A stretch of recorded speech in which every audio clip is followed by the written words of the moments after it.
Podcast by Aravind ചന്ദ്രശേഖരൻ്റെ മറ്റൊരു എപ്പിസോഡിലേക്ക് സ്വാഗതം. ആദ്യമേ തന്നെ ഒരു സന്തോഷം അറിയിക്കട്ടെ. നമ്മുടെ പോഡ്കാസ്റ്റ് ചാനൽ 50 എപ്പിസോഡുകൾ പൂർത്തിയാക്കിയിരിക്കുകയാണ്. ഒരുപാട് സന്തോഷമുണ്ട്. നിങ്ങൾക്കെല്ലാവർക്കും എൻ്റെ ഹൃദയംഗമമായ നന്ദി.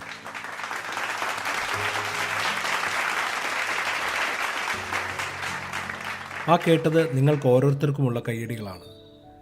ആദ്യത്തെ എപ്പിസോഡിൽ നിന്ന് തുടങ്ങി 50 എപ്പിസോഡ് പൂർത്തിയാക്കുമ്പോൾ നിങ്ങൾ ഓരോരുത്തരോടും ഒരിക്കൽ കൂടി നന്ദി പറയുകയാണ്. ഒരു ചെറിയ തുടക്കത്തിൽ നിന്ന് അധികമല്ലെങ്കിൽ കൂടി ഇവിടെ വരെ എത്തിച്ച എല്ലാ ലിസണേഴ്സിനോടും എൻ്റെ 1000 നന്ദി. ഈ എപ്പിസോഡ് ഒരു Q&A രീതിയിലുള്ളതാണ്. ചില ചോദ്യങ്ങൾ, അതിനുള്ള ഉത്തരങ്ങൾ, അതാണ് ഇവിടെ പങ്കുവെക്കുന്നത്.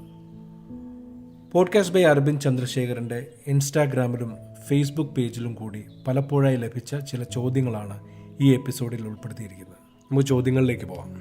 ആദ്യത്തെ ചോദ്യം ദീപക് പാലക്കാട് നിന്നാണ്. What made you start podcasting? What all preparations you do for each episode? എങ്ങനെയാണ് പോഡ്കാസ്റ്റിങ്ങിലേക്ക് എത്തുന്നത്?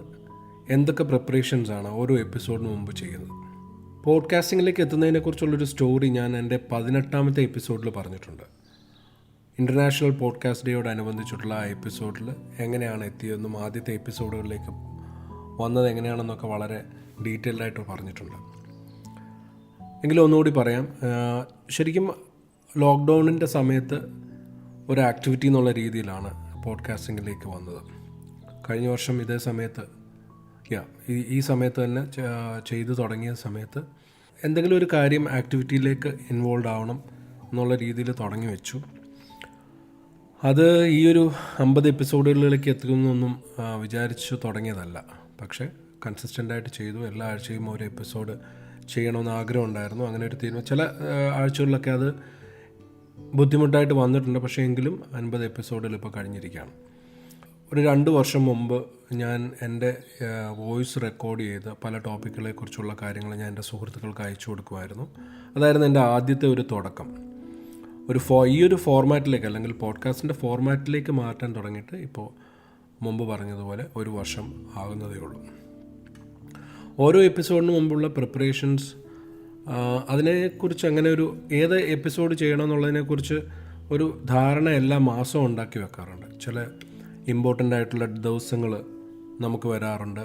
ഇൻ്റർനാഷണൽ ഡേ ഫോർ വെജിറ്റേറിയനിസം, അല്ലെങ്കിൽ ഇൻ്റർനാഷണൽ വുമൻസ് ഡേ, ഇങ്ങനെയുള്ള ടോപ്പിക്സൊക്കെ നമ്മൾ ആ ഒരു ഇപ്പോൾ യുണൈറ്റഡ് നേഷൻസിൻ്റെ അല്ലെങ്കിൽ നമ്മുടെ നാഷണൽ കലണ്ടറിൽ വരുന്ന ചില പ്രത്യേക ദിവസങ്ങൾ ഉൾപ്പെടുത്തിയിട്ടുള്ള എപ്പിസോഡ്സ് ചെയ്യാറുണ്ട്. അപ്പോൾ അതിനെക്കുറിച്ചൊക്കെ നേരത്തെ ആലോചിച്ച് വെക്കും. എന്നിട്ട് അതിൻ്റെ റിസർച്ചും കാര്യങ്ങളും ഒക്കെ ചെയ്തിട്ട് ആ ഒരു എപ്പിസോഡിലേക്ക് വരും. ചിലതൊക്കെ നമുക്ക് പെട്ടെന്ന് വരുന്ന ടോപ്പിക്കായിരിക്കും. അപ്പോൾ അങ്ങനെ ചെയ്ത് ഇപ്പോൾ നമ്മൾ SPB അല്ലെങ്കിൽ SP ബാലസുബ്രഹ്മണ്യത്തിൻ്റെ മരണം, അപ്പോൾ അത് നമ്മൾ ഒട്ടും പ്രതീക്ഷിക്കാത്തൊരു കാര്യം. അപ്പോൾ അദ്ദേഹത്തിനൊരു ട്രിബ്യൂട്ട് ചെയ്യണമെന്നുണ്ടായിരുന്നു. അതുപോലെ തന്നെ ബാലഭാസ്കറിൻ്റെ എപ്പിസോഡ്, ഞാൻ അദ്ദേഹത്തിൻ്റെ ഓർമ്മ ദിവസം, ആ ദിവസം ഞാൻ അറിയാതെ അന്നത്തെ ദിവസം രാവിലെയാണ് അറിയുന്നത്. പക്ഷേ ആ എപ്പിസോഡ് ഞാനൊരു ദിവസം കൊണ്ട് ചെയ്തെടുത്തു. ഓരോ എപ്പിസോഡിനും ഓരോ ഫോർമാറ്റിലാണ് ചെയ്യുന്നത്. ചിലത് വളരെ പ്രിപ്പയർ ചെയ്ത് തന്നെ ചെയ്യാറുണ്ട്. ചില ടോപ്പിക്സൊക്കെ 1 മാസമൊക്കെ എടുത്ത് ചെയ്യുന്ന ടോപ്പിക്സ് ഉണ്ട്. വാട്ട്സ് ഇൻ എ നെയിം, ഒരു പേരിൽ എന്തിരിക്കുന്നു എന്നുള്ളൊരു വിചിത്രമായ പേരുകൾ, അല്ലെങ്കിൽ വളരെ ഡിഫറൻ്റ് ആയിട്ടുള്ള പേരുകളെക്കുറിച്ചുള്ളൊരു എപ്പിസോഡ് ഉണ്ടായിരുന്നു. അതൊക്കെ നല്ല സമയമെടുത്താണ് ചെയ്തത്. അതുപോലെ എനിക്ക് ഒരുപാട് റിസർച്ച് ചെയ്യേണ്ടി വന്ന ഒരു എപ്പിസോഡായിരുന്നു തിയേറ്ററുകളും അതിൻ്റെ മെമ്മറീസും. പേഴ്സണൽ എനിക്ക് വ്യക്തിപരമായിട്ടുള്ള എൻ്റെ ഓർമ്മകളും തിയേറ്ററിനെ കുറിച്ചുള്ള ഓർമ്മകൾ ഒരുപാട് സമയമെടുത്ത് ചെയ്തതാണ്. പല കാലഘട്ടത്തിൽ കണ്ട സിനിമകളും അല്ലെങ്കിൽ അത് കണ്ട തിയേറ്ററുകളും ഒക്കെ അതിനകത്ത് ഞാൻ പറഞ്ഞു പോയിട്ടുണ്ട്. അപ്പോൾ അതിലൊരു ഫാക്ച്വൽ എറർ വരാതെ ചെയ്യേണ്ടതിനുള്ള പ്രിപ്പറേഷൻസ്, അതിൻ്റെ സ്ക്രിപ്റ്റിങ്ങും കാര്യങ്ങളൊക്കെ വെച്ചിട്ടാണ് ചെയ്തിട്ടുള്ളത്. പിന്നെ അതുകൂടാതെ ഇപ്പം എൻജോയ് എൻജാമി പോലുള്ള എപ്പിസോഡുകൾ ചെയ്യുന്ന സമയത്ത് ആ ഒരു പാട്ട് മാർച്ച് 8 റിലീസായി. ആ മാർച്ച് 8 തന്നെ ഞാൻ ആ പാട്ട് കണ്ടു. അപ്പോൾ എനിക്ക് അതിനെക്കുറിച്ചൊരു എപ്പിസോഡ് ചെയ്യണമെന്ന് തോന്നി. അപ്പോൾ അതിൻ്റെ ആ വീക്കിൽ, ആ ആഴ്ചയിൽ ഞാൻ അതിനെക്കുറിച്ച് ചെയ്തു. അപ്പോൾ അങ്ങനെ ഓരോ എപ്പിസോഡിനും പല രീതിയിലുള്ള പ്രിപ്പറേഷൻസും കാര്യങ്ങളാണ്. ഒരു സോളിഡ് പ്ലാൻ അങ്ങനെ എല്ലാത്തിനും ഇടാറില്ല. ചിലതൊക്കെ കുറച്ച് സമയമെടുത്ത് ചെയ്യുന്നുണ്ട്. ചിലതൊക്കെ ചെയ്യണമെന്ന് വിചാരിച്ചിട്ട് ഇനിയും ചെയ്യാത്ത എപ്പിസോഡുകളും ഉണ്ട്. രണ്ടാമത്തെ ക്വസ്റ്റ്യൻ മിഥുൻ രാജ് ബാംഗ്ലൂരിൽ നിന്നാണ്. മിഥുൻ ഈ അടുത്തിടയിലാണ് എൻ്റെ പോഡ്കാസ്റ്റ് കേട്ട് തുടങ്ങിയത്. എൻ്റെ ഫേസ്ബുക്ക് പേജിലൂടെ എന്നെ അറിയിക്കുകയോ ചെയ്തു.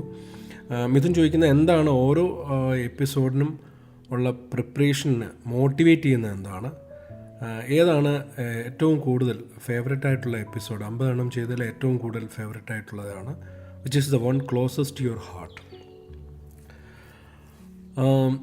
ഓരോ എപ്പിസോഡിന് മുമ്പ് മോട്ടിവേറ്റ് ചെയ്യുന്നത് ഓരോ എപ്പിസോഡ് നന്നാക്കണം, പുതിയ രീതിയിലുള്ള ടോപ്പിക്സ് കവർ ചെയ്യണം എന്നുള്ളതാണ് എൻ്റെ ആഗ്രഹം. അപ്പോൾ അതിനുള്ള മോട്ടിവേഷൻ അത് ചെയ്യുമ്പം ഉള്ളൊരു ഫീഡ്ബാക്ക്, ഇപ്പം മിഥുൻ തന്നെ എൻ്റെ എപ്പിസോഡ്സ് കണ്ടിട്ട് പറഞ്ഞിട്ടുള്ള ഫീഡ്ബാക്കുകളുണ്ട്. അപ്പോൾ അങ്ങനെ പല ആൾക്കാർ തരുന്ന ഫീഡ്ബാക്കുകൾ നമുക്ക് അത് പോസിറ്റീവ് ആണെങ്കിലും നെഗറ്റീവ് ആണെങ്കിലും പുതിയ പുതിയ എപ്പിസോഡ്സ് ചെയ്യാനുള്ളൊരു മോട്ടിവേഷൻ തരുന്നു. ഫേവററ്റ് എപ്പിസോഡ് എനിക്ക് ചെയ്തതിൽ എനിക്ക് തോന്നുന്നു ആദ്യകാലങ്ങളിൽ ചെയ്തത് ജഗതി ശ്രീകുമാറിൻ്റെ കഥാപാത്രങ്ങളുടെ പാട്ടുകൾ തിരഞ്ഞെടുത്തിട്ട് അത് പല പല സിനിമകളിൽ നിന്ന് ജഗതി ശ്രീകുമാർ പാടിയിട്ട് അതൊരു ഭാവനയിൽ അങ്ങനെ ഒരു ജഗതി ശ്രീകുമാർ ഒരു സംഗീത സംവിധായകൻ അല്ലെങ്കിൽ ഒരു മ്യൂസിഷ്യൻ ആണെങ്കിൽ അദ്ദേഹം പാടിയ പാട്ടുകളെല്ലാം വെച്ചിട്ട് എങ്ങനെയായിരിക്കും എന്നുള്ളൊരു എപ്പിസോഡായിരുന്നു.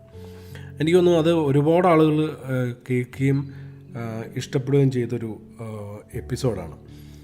എനിക്ക് പല ആൾക്കാരും പ്രത്യേകിച്ച് മീഡിയയിൽ ഹിന്ദുവിലും മലയാള മനോരമ വനിതയിലുമൊക്കെ ഫീച്ചർ ചെയ്തു. അപ്പോൾ അതിന് പ്രധാന കാരണം ആ ഒരു ജഗതി ശ്രീകുമാറിൻ്റെ എപ്പിസോഡ് തന്നെയാണ്. ആ എപ്പിസോഡ് കേട്ടിട്ടാണ് അങ്ങനെ മീഡിയയിൽ വാർത്ത വരാൻ തന്നെ കാരണമായത് ആ ഒരു എപ്പിസോഡാണെന്ന് അത് എഴുതിയ ആൾക്കാർ തന്നെ പറഞ്ഞിട്ടുണ്ട്. 16ാമത്തെ എപ്പിസോഡായിരുന്നു അത്. പിന്നീട് എനിക്ക് ഫേവറേറ്റ് ആയിട്ടുള്ളത് വാട്ട്സ് ഇൻ എ നെയിം, എൻ്റെ ഒരു പേരിൽ എന്തിരിക്കുന്നു എന്നുള്ള എപ്പിസോഡ്. അതെനിക്കൊരു പ്രിയപ്പെട്ട എപ്പിസോഡാണ്. പിന്നെ തിയേറ്ററിനെ കുറിച്ചും ഓർമ്മകളെക്കുറിച്ചുമുള്ള എപ്പിസോഡും എൻ്റെ ഫേവററ്റാണ്. പിന്നെ ട്രിബ്യൂട്ട് വീഡിയോ 2 എണ്ണം ചെയ്തു. അത് ഒന്ന് SP ബാലസുബ്രഹ്മണ്യത്തിൻ്റെയും 2 ബാലഭാസ്കറിൻ്റെയും. അപ്പോൾ ബാലഭാസ്കറുമായിട്ടൊരു വ്യക്തിപരമായ ബന്ധം എനിക്കുള്ളതുകൊണ്ട് അതും എൻ്റെ ഫേവററ്റാണ്. അടുത്ത വീണയാണ്. വീണ കൊച്ചിയിലാണ്. പോഡ്കാസ്റ്റിലൂടെ എൻ്റെ ചിന്തകൾ കൈമാറാൻ എന്താണ് പ്രേരണയായിട്ടുള്ളത്? നമുക്ക് ഒരുപാട് കാര്യങ്ങൾ നമ്മൾ വായിക്കുകയും നമ്മൾ എക്സ്പീരിയൻസ് ചെയ്യുകയും ചെയ്യുമല്ലോ. അപ്പം ഒരു സ്റ്റോറി പറയുന്ന പോലെ ഒരു മീഡിയത്തിലൂടെ നമുക്ക് ഏതെങ്കിലും ഒരു സമയത്ത് പറയാൻ പറ്റിയെങ്കിൽ എന്നുള്ളതാണ് പോഡ്കാസ്റ്റ് തുടങ്ങുന്നതിനോട് തന്നെ കാരണം. ഞാനത് തുടങ്ങുന്നതിന് മുമ്പ് ഒരു യൂട്യൂബ് ചാനൽ, ഒരു കോണ്ടൻറ്റ് ക്രിയേറ്റ് ചെയ്യാനായിട്ടൊരു യൂട്യൂബ് ചാനൽ തുടങ്ങി. അപ്പോൾ അങ്ങനെയുള്ള ചില ശ്രമങ്ങളൊക്കെ നടത്തി നോക്കി. അപ്പോൾ അതിൻ്റെ ഭാഗമായിട്ട് പല സ്ഥലങ്ങളിൽ പോവുകയും ചില റിസോർട്ട്സൊക്കെ റിവ്യൂ ചെയ്യാനും അങ്ങനെയൊക്കെയുള്ള ഒരു ഇനീഷ്യലി തുടങ്ങി. പക്ഷേ ചെയ്ത് കഴിഞ്ഞപ്പോൾ എനിക്ക് മനസ്സിലായി അതൊരു ഭയങ്കര ടൈം കൺസ്യൂമിങ് ആയിട്ടുള്ളൊരു പരിപാടിയാണ്. എൻ്റെ ഒരു ജോലിയും അല്ലെങ്കിൽ എൻ്റെ ബിസിനസ്സും ഒക്കെ അതിൻ്റെ കൂടെ കൊണ്ടു നടക്കുമ്പോൾ അത് അത്ര ഒരു ഭയങ്കരമായ സമയം അതിനുവേണ്ടി മാറ്റി വെക്കേണ്ടി വരുന്നുണ്ടെന്നുള്ളതായിരുന്നു എൻ്റെ ആദ്യത്തെ ബുദ്ധിമുട്ടുകൾ. അപ്പോൾ അതുകൊണ്ട് തന്നെ എനിക്കത് അങ്ങനെ കണ്ടിന്യൂ ചെയ്യാൻ പറ്റിയില്ല. പക്ഷേ പോഡ്കാസ്റ്റിങ്ങിലേക്ക് വരുമ്പോൾ അതിന് ഒരുപാട് സമയം എടുക്കുന്നുണ്ടെങ്കിലും എൻ്റെ കൺട്രോളിലാണ്. അപ്പോൾ എനിക്കൊരു ക്യാമറ അല്ലെങ്കിൽ ഒരു എഡിറ്റിംഗ് വീഡിയോ കണ്ടൻറ്റ് ചെയ്യുന്ന പോലെ അല്ല. പക്ഷേ അങ്ങനെയൊക്കെയാണ് വിചാരിച്ച് തുടങ്ങിയതെങ്കിലും ഇപ്പോൾ മനസ്സിലാകുന്നു ഏകദേശം വീഡിയോ കോണ്ടൻറ്റ് ചെയ്യുന്നതിനോടൊപ്പം അത്രയും തന്നെ സമയം ഇപ്പോൾ എടുക്കുന്നുണ്ട്. ഒരു ടോപ്പിക് ആലോചിക്കുന്നതിനും അതിൻ്റെ സ്ക്രിപ്റ്റിംഗ് ചെയ്യുന്നതിനും അതുമായിട്ട് ബന്ധപ്പെട്ടുള്ള റിസർച്ച് നടത്തുന്നതിനും ഒക്കെ വേണ്ടിയിട്ട് ചെയ്യുന്നുണ്ട്. ചില കാര്യങ്ങളൊക്കെ എഡിറ്റിങ്ങും കാര്യങ്ങളൊക്കെ മിക്കവാറും 99% എപ്പിസോഡ്സിനെ ഞാൻ തന്നെയാണ് കൈകാര്യം ചെയ്യുന്നത്.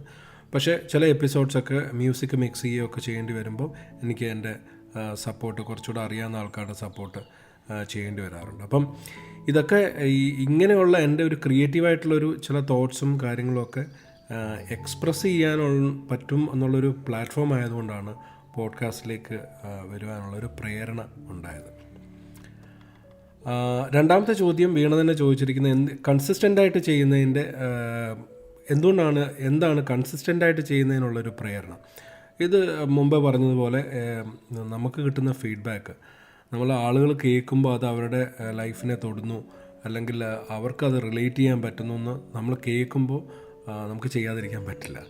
അപ്പോൾ അത് എല്ലാ ആഴ്ചയിലും ചില ആഴ്ചകളിലൊക്കെ താമസിച്ചിട്ടുണ്ടെങ്കിലും വലിയ താമസമില്ലാതെ എല്ലാ ആഴ്ചയിലും അപ്ഡേറ്റ് ചെയ്ത് പോകുന്നതിനുള്ള ഒരേ ഒരു പ്രേരണ ആ ഒരു ഫീഡ്ബാക്കാണ്. അനീഷ് മാത്യു ചോദിച്ചിരിക്കുന്നത് എന്താണ് പോഡ്കാസ്റ്റിംഗ് ചെയ്യുന്നതുകൊണ്ടുള്ള ബെനിഫിറ്റ്, അതിന് എന്തൊക്കെ ചിലവുകളാണുള്ളത്. പോഡ്കാസ്റ്റിൻ്റെ ബെനിഫിറ്റ് അതിൻ്റെ ഒരു കൊമേഴ്ഷ്യൽ ബെനിഫിറ്റ് ആണെങ്കിൽ അങ്ങനെ ഒരു ബെനിഫിറ്റ് ഇല്ല. നമ്മൾ യൂട്യൂബും അല്ലെങ്കിൽ മറ്റുള്ള കോണ്ടൻറ്റ് ക്രിയേറ്റേഴ്സിന് അവർ ചെയ്യുന്ന കോണ്ടൻറ്റ് ക്രിയേറ്റ് ചെയ്യുന്നതിനോടൊപ്പം തന്നെ ആളുകൾ അത് കാണുന്നത് കൊണ്ട് അതിൽ നിന്നുള്ളൊരു റവന്യൂ ആ ഒരു പ്ലാറ്റ്ഫോമിൽ നിന്ന് അവർക്ക് കിട്ടുന്നുണ്ട്. പക്ഷേ പോഡ്കാസ്റ്റിൽ അങ്ങനെ ഒരു മോണിറ്റൈസേഷൻ ബെനിഫിറ്റ്സ് ഒന്നും ഇതുവരെ വന്നിട്ടില്ല, ഇന്ത്യയിൽ ഒട്ടും വന്നിട്ടില്ല. കാരണം പോഡ്കാസ്റ്റ് കേൾക്കുന്ന ആൾക്കാരുടെ എണ്ണം തന്നെ വളരെ കുറവാണ്. മലയാളത്തിലും വളരെ കുറവാണ് ആൾക്കാർ കേൾക്കുന്നത്. എക്സ്പെൻസസ് ബേസിക്കലി ഞാൻ റെക്കോർഡ് ചെയ്യുന്നതും അല്ലെങ്കിൽ ഇതുമായിട്ട് ബന്ധപ്പെട്ട കാര്യങ്ങളും ഒക്കെ ഉള്ളൂ. കഴിയുന്നതും ഞാൻ എൻ്റെ എല്ലാ എപ്പിസോഡ്സും എൻ്റെ ഹോം സ്റ്റുഡിയോയിലിരുന്നാണ്. ഹോം സ്റ്റുഡിയോ എന്ന് പറഞ്ഞാൽ എൻ്റെ ഒരു ഡെസ്ക്ടോപ്പും ഒരു ചെറിയ മൈക്കും വെച്ച് ഞാൻ തന്നെ ചെയ്യുന്നതാണ്. ഇനിഷ്യലിയൊക്കെ ഞാൻ എൻ്റെ ഫോണിലാണ് ആദ്യം റെക്കോർഡ് ചെയ്തുകൊണ്ടിരുന്നത്. പിന്നീട് ഞാനൊരു മൈക്കും ഒക്കെ വാങ്ങിച്ച് അങ്ങനെ ഒരു രീതിയിൽ ചെയ്യുന്നത്. ഇതാണ് എക്സ്പെൻസസ്. ബേസിക്കലി നമ്മുടെ ഒരു ടൈമാണ്, ടൈം ഈസ് മണി. അപ്പോൾ അതാണ് അതിൻ്റെ വലിയൊരു എക്സ്പെൻസസ് വരുന്നത്. അജിത് കുമാർ ചോദിച്ചിരിക്കുന്നത് എങ്ങനെയാണ് ടോപ്പിക്സ് സെലക്ട് ചെയ്യുന്നത്. ടോപ്പിക്സ് ശരിക്കും ഞാൻ മുമ്പേ പറഞ്ഞല്ലോ, ഇപ്പം ഇൻ്റർനാഷണൽ ഡേയ്സ് അല്ലെങ്കിൽ നാഷണൽ ഡേയ്സ്, ചില വാർത്തകൾ ഒക്കെ നമ്മുടെ മുമ്പിൽ തന്നെ വരും, അങ്ങനെ എപ്പിസോഡ്സിലേക്ക് വരുന്നത്. പക്ഷെ അത് കൂടാതെ എനിക്ക് മനസ്സിൽ തോന്നുന്ന കാര്യങ്ങളെല്ലാം ഞാനൊരു വേർഡ് ഡോക്യുമെൻ്റ് ആക്കി ഞാൻ എൻ്റെ ഗൂഗിൾ ഷീറ്റ്സിൽ ഷെയർ ചെയ്തിട്ടുണ്ട്. അപ്പം ഞാനതിങ്ങനെ ആഡ് ചെയ്തുകൊണ്ടിരിക്കും. അതിനനുസരിച്ച് ഓരോ മാസം ഓരോ ടോപ്പിക്സ് അതിൻ്റെ ഒരു പ്രയോറിറ്റി അനുസരിച്ച് അതിലേക്ക് മാറ്റിയിടും. എന്നിട്ട് അതിൽ നിന്നാണ് ഫൈനലി ഓരോ ആഴ്ചയും ചെയ്യേണ്ട എപ്പിസോഡ്സ് തീരുമാനിക്കുന്നത്. ഇപ്പോൾ ചില എപ്പിസോഡ്സ്, ഇപ്പം ഞാനൊരു ദിവസം വാർത്ത കണ്ടുകൊണ്ടിരുന്ന സമയത്താണ് തൃശ്ശൂർ അടുത്തുള്ളൊരു സ്ഥലത്ത് ഒരു മത്സ്യത്തൊഴിലാളികളെ കാണാതെ പോയ വാർത്ത കേട്ടത്. അപ്പോൾ എൻ്റെ മനസ്സിൽ സ്വാഭാവികമായിട്ട് തോന്നി, സാധാരണ മത്സ്യത്തൊഴിലാളികളെയൊക്കെ കാണാതെ പോകുമ്പം പിന്നീട് നമ്മൾ അവരെ തിരിച്ചു കിട്ടുന്ന ഒരു വാർത്ത കേൾക്കാറില്ല. നമ്മുടെ ഒരു ടെക്നോളജിയുടെ ഒരു പരിമിതിയും അല്ലെങ്കിൽ നമുക്ക് കടലിൽ പോയി അവരെ രക്ഷിക്കാനുള്ള റിസോഴ്സസിൻ്റെ കുറവുകളും ഒക്കെ കൊണ്ട് എപ്പോഴും അതൊരു ദുരന്തമായി മാറുകയാണ് ചെയ്യുന്നത്. പക്ഷേ എന്നെ തന്നെ അത്ഭുതപ്പെടുത്തിക്കൊണ്ട് ഉച്ച കഴിഞ്ഞുള്ള വാർത്തയിൽ അവരെ കണ്ടുകിട്ടിയെന്നുള്ള വാർത്ത കേട്ടു. അപ്പോഴാണ് അതിൻ്റെ പുറകിൽ ദേവാങ് സുബിൽ എന്ന് പറയുന്ന ഒരു പഠിക്കുന്ന എഞ്ചിനീയറിംഗ് കഴിഞ്ഞതിന് ശേഷം ഇവിടെ നാട്ടിലുണ്ടായിരുന്ന ലോക്ക്ഡൗണിൻ്റെ സമയത്ത് നാട്ടിലുണ്ടായിരുന്ന ഒരു ചെറുപ്പക്കാരൻ ഡ്രോൺ കടലിൽ പറത്തി ആ ഡ്രോൺ ഉപയോഗിച്ച് അവരെ രക്ഷിച്ചു. ദേവാങ് സുബിൽ തന്നെ അവരെ രക്ഷപ്പെടുത്താൻ ഒരു ഗ്രൂപ്പ് ഓഫ് ആൾക്കാർ ഇവിടുന്ന് പോയി രക്ഷിച്ചെടുക്കാനും സാധിച്ചു. അപ്പോൾ ഇങ്ങനെയൊക്കെ വളരെ യാദൃച്ഛികമായിട്ട് ചില വാർത്തകൾ കണ്ടിട്ടൊക്കെ നമ്മൾ എപ്പിസോഡ്സ് ചെയ്യാറുണ്ട്. അതുപോലെ തന്നെയാണ് അമ്മ മനസ്സെന്നുള്ള എപ്പിസോഡ്. അത് ഡോക്ടർ മേരി അനിത, അവർ നമ്മുടെ ലോക്ക്ഡൗണിൻ്റെ സമയത്ത് പേരൻസ് 2 പേരും കോവിഡ് പോസിറ്റീവ് ആയപ്പോൾ അവരുടെ ഏക മകൻ അവരുടെ കൂടെ നിർത്താൻ പറ്റാതായ സമയത്ത് ഡിസ്ട്രിക്ട് അഡ്മിനിസ്ട്രേഷൻ ഡോക്ടർ മേരി അനിതയോട് റിക്വസ്റ്റ് ചെയ്യും. അവർ 30 ദിവസത്തോളം ആ കുഞ്ഞിനെ സ്വന്തം മകനെ പോലെ വളർത്തുകയും ചെയ്തു. ഇതൊക്കെ ചില പത്രവാർത്തകളുടെ അടിസ്ഥാനത്തിലാണ് ഇങ്ങനെയുള്ള എപ്പിസോഡുകളൊക്കെ ചെയ്യണമെന്ന് തീരുമാനിക്കുന്നത്. പിന്നെ ഈ പറഞ്ഞ പോലെ ചില വ്യക്തികളെ നമ്മൾ പരിചയപ്പെടുമ്പോൾ ചില ഇൻട്രസ്റ്റിംഗ് ആയിട്ടുള്ള കോൺസെപ്റ്റ്സ്, ഇപ്പം ഇൻസ്റ്റാഗ്രാം ബുക്ക് സ്റ്റോർ, അപ്പോൾ വന്ദന മേനോൻ ചെയ്ത അവരൊരു ഇൻസ്റ്റാഗ്രാം പേജിലൂടെ ഒരു കുട്ടികൾക്ക് വേണ്ടി മാത്രമുള്ള ബുക്കുകൾ ലോകമെമ്പാടും കൊടുക്കുകയും വിൽക്കുകയും അവർ സോഴ്സ് ചെയ്യുകയൊക്കെ ചെയ്യുന്ന എപ്പിസോഡ്. അപ്പോൾ ആ ഒരു ഐഡിയ അല്ലെങ്കിൽ ആ ഒരു കോൺസെപ്റ്റ്, ഇൻസ്റ്റാഗ്രാം ഉപയോഗിച്ചൊരു ഓൺലൈൻ ബുക്ക് സ്റ്റോർ എങ്ങനെ നടത്തും, അപ്പോൾ അങ്ങനത്തെ ചില രസകരമായ കോൺസെപ്റ്റ്സ് നമ്മളും സപ്പോർട്ട് ചെയ്യണം എന്ന് തോന്നിയതിൻ്റെ അടിസ്ഥാനത്തിലാണ് ആ ഒരു എപ്പിസോഡ് ചെയ്തത്. അങ്ങനെ ഓരോ എപ്പിസോഡും സെലക്ട് ചെയ്യുന്നതിന് ഡിഫറെൻ്റ് ആയിട്ടുള്ള ക്രൈറ്റീരിയ ആണ്. അതിനൊരു പ്രത്യേക ഫോർമാറ്റൊന്നുമില്ല. നമുക്ക് തോന്നുന്നതും ആ ഒരാഴ്ചയിൽ ചെയ്യാൻ പറ്റുന്ന ഏറ്റവും നല്ലൊരു എഫേർട്ട് എങ്ങനെയാണോ അതിനനുസരിച്ച് എപ്പിസോഡായിട്ടത് മാറ്റുകയാണ് ചെയ്യുക. സിനിമകളെ ബേസ് ചെയ്തിട്ടുണ്ട്. ഒന്ന് ദ ഗ്രേറ്റ് ഇന്ത്യൻ കിച്ചൺ എന്ന് പറയുന്ന സിനിമ റിലീസ് ചെയ്തപ്പോൾ ആ ഒരു സിനിമ എനിക്ക് ഭയങ്കര ഒരു ഐ ഓപ്പണറായിട്ട് തോന്നി. ഒരുപക്ഷെ നമ്മുടെ പല വീടുകളിലും നടക്കുന്ന രീതികളിൽ നിന്ന് വ്യത്യസ്തമായി ആ സിനിമയിൽ പറയുന്ന ചില കാര്യങ്ങളിൽ അതിൽ സത്യമുണ്ടെന്ന് എനിക്ക് തന്നെ തോന്നുന്നു. അത് നമ്മുടെ ലിസണേഴ്സിനോട് കമ്മ്യൂണിക്കേറ്റ് ചെയ്യണം എന്ന് തോന്നിയുകൊണ്ടാണ് അങ്ങനത്തെ എപ്പിസോഡ്സ് ചെയ്തത്. അതുപോലെ തന്നെ ദളപതി സിനിമയുടെ 30 വർഷം 80s-ലും 90s-ലും ഉണ്ടായിരുന്ന ചെറിയ ആൾക്കാരുടെ അല്ലെങ്കിൽ ചെറുപ്പക്കാരുടെ ഏറ്റവും മികച്ച ഒരു സിനിമ ഓർമ്മയായിരുന്നു അതേ ദളപതി എന്ന് പറയുന്ന സിനിമ. അപ്പോൾ ആ സിനിമയെക്കുറിച്ചും അതിൻ്റെ ഒരു ടെക്നിക്കൽ സൈഡിനെക്കുറിച്ചും അതിൻ്റെ സ്റ്റോറിയെക്കുറിച്ചും ഒക്കെ ഒന്നുകൂടെ സംസാരിക്കണമെന്ന് തോന്നി. അപ്പോൾ അങ്ങനത്തെ ടോപ്പിക്കുകളുമൊക്കെ അങ്ങനെ പല രീതിയിലാണ് ടോപ്പിക്ക് സെലക്ട് ചെയ്യുന്നത്. അടുത്ത ക്വസ്റ്റ്യൻ ജെയിൻ ജോസഫാണ്, ഓസ്റ്റിൻ ടെക്സാസ്. ജെയിൻ വളരെ യാദൃച്ഛികമായിട്ടാണ് എന്നെ പരിചയപ്പെടുന്നത്. മലയാളം പോഡ്കാസ്റ്റ് സെർച്ച് ചെയ്ത് കേട്ട് തുടങ്ങിയതിന് ശേഷം എന്നെ ഒരു ദിവസം വിളിക്കുകയും ഞങ്ങൾ തമ്മിൽ സംസാരിക്കുകയും ചെയ്തു. ഓൺലൈനിലാണ് സംസാരിച്ചത്. അപ്പോൾ അവർ രണ്ട് ചോദ്യങ്ങളാണ് 3 ചോദ്യങ്ങളാണ് ചോദിച്ചിരിക്കുന്നത്. ഒന്ന്, ഏറ്റവും പ്രൗഡായിട്ടുള്ള അല്ലെങ്കിൽ ഹാപ്പി ആയിട്ടുള്ള മൊമെൻ്റ് പോഡ്കാസ്റ്റ് ജേർണിയിൽ ഏതാണ്? പോഡ്കാസ്റ്റ് കമ്മ്യൂണിറ്റി, മലയാളം പോഡ്കാസ്റ്റിന് അവയർനെസ് കൊണ്ടുവരാൻ എന്തൊക്കെ കാര്യങ്ങളാണ് ചെയ്യുന്നത്? ഒരു പോഡ്കാസ്റ്റ് എന്നുള്ള രീതിയിലുള്ള സോഷ്യൽ റെസ്പോൺസിബിലിറ്റി, ഇങ്ങനെ 3 ചോദ്യങ്ങളാണ് ജെയിൻ ജോസഫ് ചോദിച്ചിരിക്കുന്നത്. ഹാപ്പി ആൻഡ് പ്രൗഡ് മൊമെൻറ്റ് എന്ന് പറയുമ്പോൾ ഒന്ന്, ആളുകൾ അപ്രീഷിയേറ്റ് ചെയ്യുന്നതൊക്കെ ഹാപ്പി മൊമെൻറ്റ്സ് ആണ്. ഒരു എപ്പിസോഡ് ഞാൻ ചെയ്തത് എനിക്ക് ഭയങ്കര ടച്ചിങ് ആയിട്ട് തോന്നിയത്, പല എപ്പിസോഡുകളുണ്ടെങ്കിലും SP ബാലസുബ്രഹ്മണ്യത്തിൻ്റെ ആ എപ്പിസോഡ് വളരെ ഹാപ്പി ആയിട്ട് തോന്നി. അഭിമാനം തോന്നിയത് ടീച്ചേഴ്സ് ഡേയുടെ ഒരു എപ്പിസോഡ് ഞാൻ ചെയ്തിരുന്നു. അതിൽ ഞാൻ എല്ലാ വർഷവും കൃത്യമായി സെപ്റ്റംബർ 5 അധ്യാപക ദിനത്തിന് വിളിക്കുന്ന എൻ്റെ ടീച്ചറിൻ്റെ, ഞാനും ടീച്ചറുമായിട്ട് നടത്തിയൊരു കോൺവെർസേഷനും അതിൽ ഞാൻ റെക്കോർഡ് ചെയ്തിരുന്നു. ഞാനത് ടീച്ചറിനോട് പറഞ്ഞില്ല, ഇങ്ങനൊരു പോഡ്കാസ്റ്റ് എന്ന് പറഞ്ഞൊരു കോൺസെപ്റ്റ് ഉണ്ടെന്നോ അതിന് വേണ്ടിയിട്ടാണ് റെക്കോർഡ് ചെയ്യുന്നത് ടീച്ചർ പോലും അറിഞ്ഞില്ല. പക്ഷേ ഞാനത് റെക്കോർഡ് ചെയ്ത് എപ്പിസോഡ് ആക്കിയതിന് ശേഷം ഞാൻ ടീച്ചറിന് അത് അയച്ചു കൊടുത്തു. അത് ടീച്ചർ കേട്ടതിന് ശേഷം ടീച്ചറിൻ്റെ കണ്ണിൽ നിന്ന് ഒരു തുള്ളി കണ്ണുനീർ വന്നു എന്ന് ടീച്ചറിൻ്റെ മകൻ പറഞ്ഞു. അതെന്നെ സംബന്ധിച്ചോളം എനിക്കൊരു ഭയങ്കര ഒരു അഭിമാനമുള്ളൊരു നിമിഷമായിരുന്നു. എന്നെ ഏറ്റവും ചെറിയ പ്രായത്തിൽ പഠിപ്പിച്ച ഒരു ടീച്ചർ പിന്നീട് വർഷങ്ങൾക്ക് ശേഷം നമ്മൾ ചെയ്ത ഒരു ക്രിയേറ്റീവ് ജോലി അല്ലെങ്കിൽ ഒരു ക്രിയേറ്റീവ് കാര്യം കേട്ടിട്ട്, അത് ടീച്ചറും കൂടെ ഉൾപ്പെടെയുള്ളൊരു കോൺവെർസേഷനും ആ ഒരു എപ്പിസോഡ് കേട്ടിട്ട് ടീച്ചറിന് അത് ഭയങ്കര ഒരു സന്തോഷമായി എന്നുള്ളത് എനിക്കൊരു ഭയങ്കര അഭിമാനമുള്ള എപ്പിസോഡായിരുന്നു. അവയർനെസ് പോഡ്കാസ്റ്റ് കമ്മ്യൂണിറ്റി, മലയാളത്തിൽ വളരെ ഒരു സീരിയസ് ആയിട്ടുള്ളൊരു പോഡ്കാസ്റ്റ് കമ്മ്യൂണിറ്റി ഉണ്ട്. മലയാളം പോഡ്കാസ്റ്റ് എന്ന് പറഞ്ഞിട്ടൊരു ഇൻസ്റ്റാഗ്രാം പേജുണ്ട്. അതിൽ പോഡ്കാസ്റ്റ് ചെയ്യുന്ന ഒരു ഗ്രൂപ്പ് ഓഫ് ആൾക്കാർ അതിൽ വളരെ ആക്റ്റീവാണ്.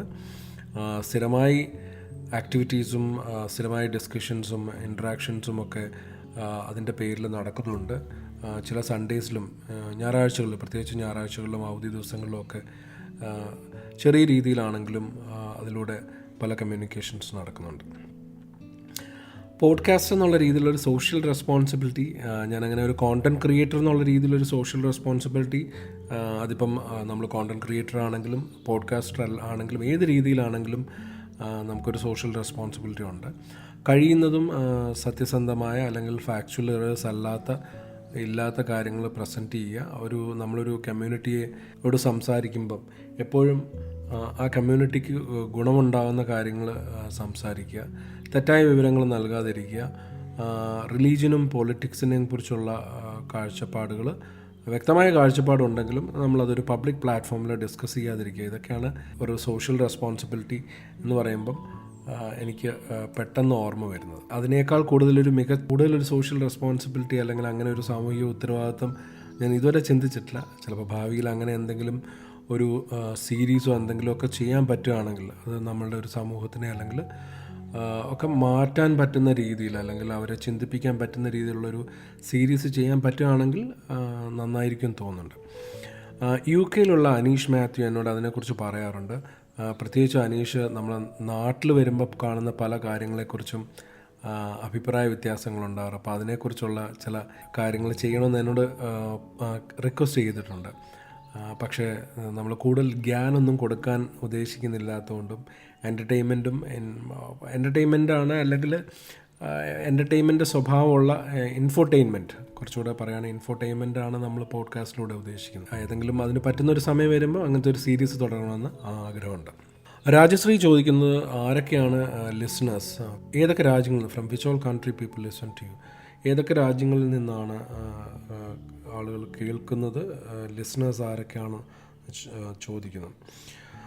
ഒരുപാട് രാജ്യങ്ങളിൽ നിന്നുള്ള ആൾക്കാർ കേൾക്കുന്നുണ്ട്. ഏകദേശം 50ഓളം രാജ്യങ്ങളിൽ താമസിക്കുന്ന മലയാളികൾ ഇത് കേൾക്കുന്നുണ്ട്. ഏറ്റവും കൂടുതൽ 86% ആൾക്കാരും ഇന്ത്യയിൽ നിന്നാണ്. അതിൽ മജോറിറ്റിയും എനിക്ക് തോന്നുന്നു കേരളത്തിൽ നിന്നായിരിക്കണം. ബാക്കിയുള്ളത് US, UK മുതൽ മാൾട്ട വരെയുള്ള രാജ്യങ്ങളിൽ നിന്നുള്ള ആൾക്കാർ കേൾക്കുന്നുണ്ട്. മലയാളികളില്ലാത്ത സ്ഥലങ്ങൾ ഇല്ലാത്തതുകൊണ്ട് തന്നെ മലയാളികൾക്കൊരു വളരെ ഗൃഹാതുരത്വം ഉണർത്തുന്ന പല ഓർമ്മകളും പോഡ്കാസ്റ്റിൽ നിന്ന് കിട്ടുന്നതുകൊണ്ടായിരിക്കണം ഒരുപാട് ആൾക്കാർ ഇത് കേൾക്കുന്നുണ്ട്. എൻ്റെ ലിസണേഴ്സ് കൂടുതലും എനിക്ക് ഉള്ളത് ഈ പറയുന്ന പോലെ പല സ്ഥലങ്ങളിൽ നിന്നാണ്. കേരളത്തിൽ നിന്നുള്ള ആൾക്കാരും അതുപോലെ US, UK, കാനഡ, പെട്ടെന്ന് ഓർമ്മയിൽ വരുന്നത് ഈ ഒരു സ്ഥലങ്ങളിൽ നിന്നൊക്കെയാണ്. മിഡിൽ ഈസ്റ്റിൽ നിന്ന് അങ്ങനെ ഒരു ഫീഡ്ബാക്ക് എനിക്ക് കിട്ടിയിട്ടില്ല. പക്ഷേ US-ഉം UK-യും കാനഡയിൽ നിന്നൊക്കെയുള്ള ഒരുപാട് ആൾക്കാർ കേൾക്കുന്നുണ്ട്. രാജീവ് തോമസ് UK എന്ന് ചോദിച്ചിരിക്കുന്ന എന്ത് ടെക്നോളജിയാണ് റെക്കോർഡിങ്ങിന് യൂസ് ചെയ്യുന്നത്, എന്തൊക്കെ ഗിയേഴ്സാണ് യൂസ് ചെയ്യുന്നത്. ബേസിക്കലി ഞാൻ പറഞ്ഞല്ലോ, ആദ്യം ഫോണിൽ ആണ് സാധാരണ ഒരു ഫോണിൽ റെക്കോർഡ് ചെയ്യുന്ന രീതിയിലാണ് ഉപയോഗിച്ചുകൊണ്ടിരുന്നത്. പിന്നീട് കുറച്ചുകൂടെ ഒരു ക്ലാരിറ്റിക്ക് വേണ്ടിയിട്ട് ഡോൾബി ഓൺ എന്ന് പറയുന്നൊരു ആപ്ലിക്കേഷൻ യൂസ് ചെയ്തു. അത് കുറച്ചുകൂടെ നന്നായി എനിക്ക് തോന്നി. അത് കഴിഞ്ഞതിന് ശേഷമാണ് ഞാനൊരു മൈക്രോഫോണിൽ ഒക്കെ ഇൻവെസ്റ്റ് ചെയ്തത്. ആദ്യം എനിക്ക് തന്നെ ഒരു പേടിയുണ്ടായിരുന്നു, ഇത് എങ്ങനെയാണ് കണ്ടിന്യൂ ചെയ്ത് പോകുമോ എന്നുള്ളതൊക്കെ. എല്ലാവരും ആവേശത്തിന് ആദ്യം കുറേ സാധനങ്ങൾ, അങ്ങനെ സാധനങ്ങളൊന്നും വാങ്ങിക്കാൻ പറ്റുന്ന ഒരു സമയമല്ലായിരുന്നു. ലോക്ക്ഡൗണിൻ്റെ ഒരു പീക്കിലാണ് ഞാൻ തുടങ്ങിയത്. അപ്പം ബേസിക് ആയിട്ടുള്ള കാര്യങ്ങൾ, ഒരു ഡെസ്ക്ടോപ്പും USB മൈക്രോഫോണും ഒക്കെ വെച്ചിട്ടാണ് യൂസ് ചെയ്യുന്നത്. ഞാൻ എഡിറ്റ് ചെയ്യുന്നത് വളരെ സിമ്പിളായിട്ടുള്ള ഫോർമാറ്റിലാണ് ഞാൻ എഡിറ്റ് ചെയ്യുന്നത്. അപ്പോൾ അത്ര വലിയൊരു ടെക്നോളജിയൊന്നും ഇതുവരെ യൂസ് ചെയ്തിട്ടില്ല. പക്ഷേ ഒരു പോഡ്കാസ്റ്റ് മൈക്കിലേക്കും ഒക്കെ അടുത്തൊരു ലെവലിലേക്ക് പോകണമെന്നുണ്ട്. അതിനെക്കുറിച്ച് ചിന്തിക്കുന്നു. മേ ബി ഒരു 1-2 മാസത്തിനകം അങ്ങനെയുള്ള പ്രോപ്പറായിട്ടുള്ള എക്യുപ്മെൻറ്റ്സും ഒക്കെ വാങ്ങിച്ച് കുറച്ചുകൂടെ നന്നായിട്ട് ചെയ്യണമെന്ന് ആഗ്രഹിക്കുന്നു. മുബീന റസാഖ് കാലിക്കറ്റിൽ നിന്ന് ചോദിച്ചിരിക്കുന്നത്, who listens to podcast and why they like podcast. മുമ്പേ ഞാൻ പറഞ്ഞു, എൻ്റെ പോഡ്കാസ്റ്റ് കേൾക്കുന്നത് പ്രത്യേകിച്ച് പല രാജ്യങ്ങളിൽ നിന്നുള്ള ആൾക്കാരുണ്ട്. എന്തുകൊണ്ടാണ് അവർ പോഡ്കാസ്റ്റ് ഇഷ്ടപ്പെടുന്നതെന്നുള്ളത് മജോറിറ്റി ആൾക്കാരും പറയുന്നത്, പ്രത്യേകിച്ച് കേരളത്തിന് വെളിയിലുള്ള ആൾക്കാർ പറയുന്നത്, അവർ ഡ്രൈവ് ചെയ്യുന്ന സമയത്താണ്. ഈവൻ ബാംഗ്ലൂരിൽ നിന്നുള്ള മിഥുൻ രാജ് നേരത്തെ യൂട്യൂബ് ചാനലിൽ തന്നെ ഡ്രൈവ് ചെയ്യുമ്പം കേൾക്കുമായിരുന്നു, വിഷ്വൽ കാണാതെ കേൾക്കാൻ വേണ്ടി മാത്രം. പിന്നീടാണ് അദ്ദേഹം പോഡ്കാസ്റ്റിലേക്ക് എത്തിയത്. അപ്പോൾ ഡ്രൈവ് ചെയ്യുമ്പോൾ ഏറ്റവും കംഫർട്ടബിളായിട്ട്, പ്രത്യേകിച്ച് അരമണിക്കൂർ അല്ലെങ്കിൽ 1 മണിക്കൂറൊക്കെ ദൂരം ഡ്രൈവ് ചെയ്ത് ഓഫീസിൽ പോകുന്ന ആൾക്കാർ വളരെ കൺവീനിയൻ്റായിട്ട് കേൾക്കാൻ പറ്റും. പോഡ്കാസ്റ്റിൻ്റെ ഒരു വലിയൊരു ഗുണം അതുതന്നെയാണ്. മറ്റെന്ത് ജോലി ചെയ്തുകൊണ്ടിരിക്കുമ്പോഴും അതിൻ്റെ പുറകിൽ നമുക്ക് ഇത് കേട്ടോണ്ട് നമ്മുടെ ബാക്കിയുള്ള കാര്യങ്ങൾ, അത് ക്ലീൻ ചെയ്യുമ്പോഴാണെങ്കിലും ഡ്രൈവ് ചെയ്യുമ്പോഴാണെങ്കിലും നമ്മുടെ ഗാർഡൻ ഒരുക്കുന്ന സമയത്താണെങ്കിലും എക്സസൈസ് ചെയ്യുന്ന സമയത്താണെങ്കിലും ഏത് സമയത്തും നമുക്ക് വളരെ കൺവീനിയൻ്റ് ആയിട്ടും കേൾക്കാവുന്നതാണ് പോഡ്കാസ്റ്റ്. നമ്മുടെ ഒരു വിഷ്വൽ അറ്റൻഷൻ ആവശ്യമില്ലാത്തതുകൊണ്ട് തന്നെ നമുക്ക് സുഖമായിട്ട് കേൾക്കാൻ പറ്റും. അപ്പം നമുക്ക് വെറുതെ കളയുന്ന ടൈം പോലും നമുക്ക് നമ്മുടെ ഇൻഫർമേഷൻസും കാര്യങ്ങൾ പഠിക്കുന്നതിനും വേണ്ടിയൊക്കെ ഉപയോഗിക്കാൻ പറ്റും. പ്രവീൺ ജോർജ് ദുബായിൽ നിന്ന് ചോദിച്ചിരിക്കുന്നത്, ഫ്യൂച്ചർ ഓഫ് പോഡ്കാസ്റ്റ് അല്ലെങ്കിൽ അടുത്ത 5 വർഷം വരാൻ പോകുന്ന മാറ്റങ്ങൾ എന്തൊക്കെയാണെന്നുള്ളതാണ്. അതിൻ്റെ കൂടെ അദ്ദേഹം ചോദിച്ചിരിക്കുന്നത് ഫ്യൂച്ചർ പ്രോജക്ട്സ് എന്തൊക്കെയാണെന്നുള്ളതും ചോദിച്ചിട്ടുണ്ട്. ഫ്യൂച്ചർ ഓഫ് പോഡ്കാസ്റ്റ് വളരെ ബ്രൈറ്റ് ആയിട്ടുള്ള ഫ്യൂച്ചറാണ്. ഇപ്പോൾ തന്നെ നമുക്കറിയാം, ഇപ്പം ട്വിറ്ററിലാണെങ്കിൽ സ്പേസസ് എന്ന് പറഞ്ഞിട്ട് ഓഡിയോ മാത്രം കേൾക്കുന്ന ഒരു പുതിയ രീതി ഇപ്പോൾ ഇൻട്രൊഡ്യൂസ് ചെയ്തു. ഫേസ്ബുക്ക് ഇതുപോലെ തന്നെ ഓഡിയോ സന്ദേശങ്ങൾ മാത്രം കൈമാറാൻ പറ്റുന്ന, അല്ലെങ്കിൽ കേൾക്കാൻ പറ്റുന്ന രീതിയിലുള്ളൊരു ഫോർമാറ്റ് പുതിയതായിട്ട് കൊണ്ടുവരുന്നു. ക്ലബ് ഹൗസ് എന്ന് പറയുന്ന ഒരു പുതിയ ആപ്ലിക്കേഷൻ, വളരെ മനോഹരമായ ഒരു ആപ്ലിക്കേഷനാണ്.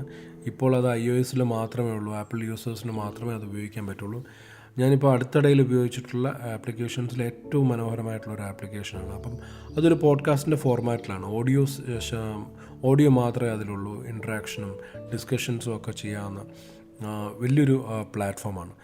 അപ്പം ശബ്ദങ്ങൾക്ക് അല്ലെങ്കിൽ ഓഡിയോ ഫോർമാറ്റിലുള്ള കാര്യങ്ങൾക്കൊരു ഭയങ്കര ഭാവി ഇനിയുണ്ട്. ഒരു വിഷ്വൽ ഒരു വേൾഡ് ഒരു ക്ലട്ടേർഡ് ആയതുകൊണ്ടും നമുക്കറിയാം, യൂട്യൂബ് തന്നെ നമുക്ക് ആവശ്യമുള്ളതും ആവശ്യമില്ലാത്തതുമായിട്ടുള്ള ഒരുപാട് ഇൻഫർമേഷൻസ് ഉണ്ട്. അപ്പം അതിൽ നിന്ന് മാറി നമുക്ക് വേണ്ടത് മാത്രം ശ്രദ്ധിക്കാൻ പറ്റുന്ന രീതിയിൽ ഓഡിയോ ഫോർമാറ്റിലുള്ളൊരു പ്ലാറ്റ്ഫോം അല്ലെങ്കിൽ പോഡ്കാസ്റ്റിന് ഭയങ്കരമായ ഭാവിയുണ്ട്.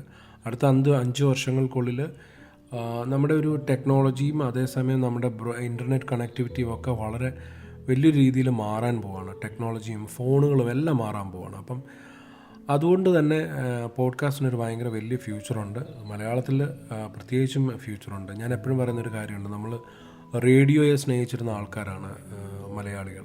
പണ്ട് കാലം മുതലേ നമുക്ക് റേഡിയോയുമായിട്ട് ബന്ധപ്പെട്ട ഓർമ്മകളും പരിപാടികളും ഒക്കെ നമുക്ക് ഇഷ്ടമായിരുന്നു.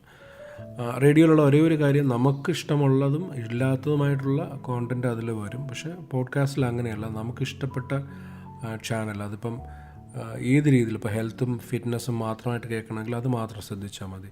ഫിനാൻസിനെ കുറിച്ചുള്ളൊരു ചാനലാണെങ്കിൽ അത് മാത്രം ശ്രദ്ധിച്ചാൽ മതി. പേഴ്സണൽ ജേർണലിസ്റ്റിനെ കുറിച്ചുള്ളതാണെങ്കിൽ അത് മാത്രം ശ്രദ്ധിച്ചാൽ മതി. പൊളിറ്റിക്സ് ആണെങ്കിൽ അത് മാത്രം, കോമഡി ആണെങ്കിൽ അങ്ങനെ നമുക്ക് ഇഷ്ടപ്പെട്ട ജോൺറയിലുള്ള ചാനൽ സെലക്ട് ചെയ്യാനുള്ള ഫ്രീഡം നമുക്ക് പോഡ്കാസ്റ്റിലുണ്ട്. അപ്പം പോഡ്കാസ്റ്റിൻ്റെ ഒരു ഫ്യൂച്ചർ ഭയങ്കര വലുതാണ്. അതിലേക്ക് ഒരുപാട് ആൾക്കാർ ഇനി വരും, സെലിബ്രിറ്റീസും അല്ലാത്തവരും ഒക്കെ ഇതിലേക്ക് വരും. മലയാള ഭാഷ വലിയൊരു ശക്തമായ രീതിയിൽ മാറാൻ പോകുന്നത് മലയാളം പോഡ്കാസ്റ്റിലായിരിക്കും. അപ്പം അങ്ങനെ ഒരു ദിവസത്തേക്കുള്ളൊരു പ്രിപ്പറേഷനാണ് ഞാൻ അടക്കമുള്ള മലയാളത്തിൽ ഇപ്പോൾ ഉള്ള പോഡ്കാസ്റ്റേഴ്സ് ചെയ്യുന്നത്. ആ ഒരു നല്ല കാലത്തേക്ക് വേണ്ടിയിട്ട് നമ്മൾ നോക്കിക്കാണുകയാണ് ഇപ്പോൾ. പ്രവീൺ ചോദിച്ചിരിക്കുന്ന ഒരു ചോദ്യം കൂടെ ഉണ്ട്, എന്തൊക്കെയാണ് ഫ്യൂച്ചർ പ്രോജക്ട്സ്? എൻ്റെ ഫ്യൂച്ചർ പ്രോജക്ട്സ് ഞാൻ ശരിക്കും 52 എപ്പിസോഡിന് ശേഷം ഒരു സീരീസ് തുടങ്ങുന്നതിന് ആലോചിച്ചിരുന്നതാണ്. പക്ഷേ ഇപ്പോൾ ഈ ഒരു അവസ്ഥയിൽ കോവിഡിൻ്റെ ഒരു സെക്കൻഡ് വേവ് ഇപ്പോൾ അതിൻ്റെ ഒരു പീക്കായിട്ട് നിൽക്കുന്ന സമയത്ത് ഒരുപാട് ലിമിറ്റേഷൻസ് ഉണ്ട്. അപ്പോൾ അതുകൊണ്ട് ഒരു മാസത്തിന് ശേഷം ശബ്ദങ്ങൾക്ക് പ്രാധാന്യമുള്ള ഒരു സീരീസ് തുടങ്ങുന്നുണ്ട്. അപ്പോൾ അതൊരു പുതിയ കേരളത്തിൽ അല്ലെങ്കിൽ മലയാളം പോഡ്കാസ്റ്റ് കമ്മ്യൂണിറ്റിയിൽ അതൊരു പുതിയൊരു കാര്യമായിട്ട് മാറും എന്നുള്ള രീതിയിൽ കാണുന്നു. അപ്പോൾ അതിൻ്റെ തയ്യാറെടുപ്പുകളിലാണ് നടന്നുകൊണ്ടിരിക്കുന്നത്. അതാണ് എൻ്റെ ഇമ്മീഡിയറ്റ് ആയിട്ടുള്ള പ്രോജക്റ്റ്. ഇത് കൂടാതെ മറ്റു പല പ്രോജക്ട്സും ആലോചിക്കുന്നുണ്ട്. സമയമാകുമ്പോഴത്തേക്ക് അത് പറയാം. ഇതോടുകൂടി നമ്മുടെ Q&A ഇവിടെ പൂർത്തിയാകുകയാണ്. കഴിഞ്ഞ 50 എപ്പിസോഡുകളിലേക്കുള്ള ഒരു തിരിഞ്ഞുനോട്ടം കൂടിയായിരുന്നു ഈ എപ്പിസോഡ്. ചോദ്യങ്ങൾ അയച്ച എല്ലാവർക്കും നന്ദി. നിങ്ങൾ ഇതുവരെ തന്ന സഹകരണം ഇനിയും ഉണ്ടാകുമെന്ന് വിശ്വസിക്കുന്നു. അതോടൊപ്പം മലയാളം പോഡ്കാസ്റ്റ് പോപ്പുലറൈസ് ചെയ്യുന്നതിന് നിങ്ങളെല്ലാവരുടെയും പിന്തുണ ഉണ്ടാകുമെന്നും പ്രതീക്ഷിക്കുന്നു. നിങ്ങൾ സ്ഥിരമായി അല്ലെങ്കിൽ എപ്പോഴെങ്കിലും എൻ്റെ എപ്പിസോഡുകൾ കേട്ടിട്ടുണ്ടെങ്കിൽ അഭിപ്രായങ്ങളും നിർദ്ദേശങ്ങളും പോഡ്കാസ്റ്റ് ബൈ അരവിന്ദ് ചന്ദ്രശേഖരൻ്റെ ഇൻസ്റ്റാഗ്രാം പേജിലൂടെയോ ഫേസ്ബുക്ക് പേജിലൂടെയോ നിങ്ങൾക്ക് അറിയിക്കാവുന്നതാണ്. മറ്റൊരു എപ്പിസോഡുമായി വരുന്നതുവരെ എല്ലാവർക്കും ഒരിക്കൽ കൂടി നന്ദി.